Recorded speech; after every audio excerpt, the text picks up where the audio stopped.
Feeling green, feeling green. Don't you wanna feel real green? I do. Hello, my name is Scott Schaefer, and yes, I am feeling green. Partly because that's the name of the show, and partly because of where I'm standing right now. For today's episode of Feeling Green, I've come up to the top of the mesa to a house that's been featured in the National Solar Homes Tour 3 years in a row now.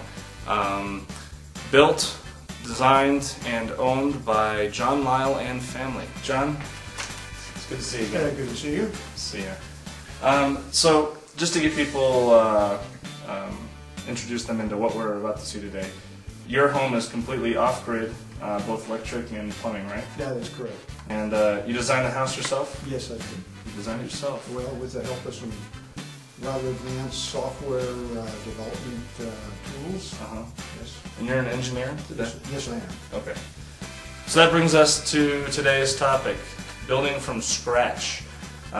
If you're thinking about building a home in Durango or anywhere really, John here is going to show us exactly how and why green construction is the only realistic construction, I hope. So John, let's get started. With that said, how about a tour of the construction process? We can begin with the obvious point of reference, the foundation.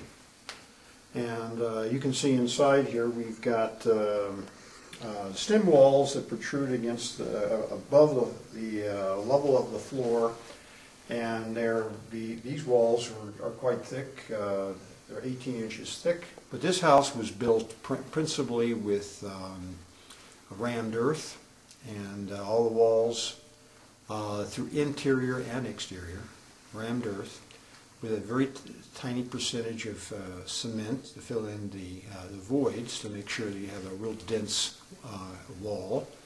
And this mass helps store the energy during the day, sort of like a cave. Think of it as a cave in a sense, man-made cave that stores energy throughout the house during the day and for extended periods of time, even when the sun doesn't shine. And also it keeps the house cool. It absorbs heat during the wintertime if the walls are cool, and so it takes the heat away from radiative energy coming in through the windows.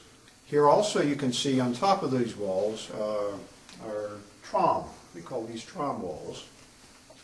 These are concrete, and they're massive because they store energy during the day, and you can feel, Scott, you can actually feel it, how warm it's getting right now. Oh yeah. And then as the day progresses, it gets warmer and warmer and warmer, and it stores the heat that is gained from through a selective surface absorption on the outside of the wall. So essentially, it's absorbing almost all of the sun's energy, lower frequencies as well as higher frequencies. And this energy is stored during the day, and then at nighttime up to about 6 in the morning, it re-radiates this energy into the house. So this is a storage vehicle for energy that we use to heat the house in the evening. You can also see the sun shining on this dark floor, and this is direct gain versus the indirect from the trom walls. The direct gain comes directly through the window, and the radiation warms the surface of the floor. This energy again is used to warm the house during the day because it's re-radiated during the day as well as at night. The floors are quite warm at night. And so we have this is like our furnace, this solarium. It runs pretty much the length of the house. And this is the heat generator for the house. It warms up during the day and convects the energy back to the back of the house and back through the rooms. And so consequently we have a natural convective and radiative heating of the entire house. So that's why you have the open breezeway. That's right. The house faces due south, and we have a closely designed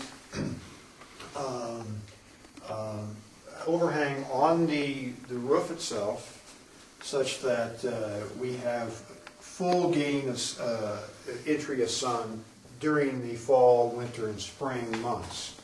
But the overhang is such that during the summer, there's no, the sun does not enter the house at all. It's completely shaded. So we don't have any heating during the summer, and consequently the house is quite cool in the summertime. All right. So we've got our house. Let's talk about how you bring it to life. Well, the idea, I guess, behind the house is to be as green in its construction and function as possible. So the house is off-grid, and that is to say it's not connected to the electric grid that most houses are connected to provide electricity. The house is relatively large. Its footprint is around 3,000 square feet. And that was to demonstrate that you don't have to have a small cottage to function with passive solar. At this latitude, in this particular area of the United States, we're blessed with an abundance of solar energy, both for photovoltaics, that is electric generation, as well as thermal energy. And because of that incredible amount of sunshine we have in Durango and south of here, if someone does not design with that in mind, they're really missing out on an obvious, free, virtually free choice of energy. You can see on the roof we have basically two kinds of panels. We have the photovoltaics on your left, and that's the larger array, and there are two different sizes. And then the darker panels, well on the right, are the thermal. They both convert solar energy into useful energy that we can either warm our domestic hot water with, or heat our house, or drive all our electric appliances and lighting. But the advantage, again, to this location, this area, in southern La Plata County, is an abundance of solar energy.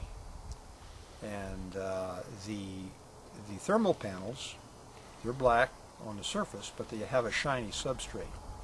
And so again, they have a real high absorbidity of about close to 95% of the available solar energy that strikes the surface is absorbed into heat.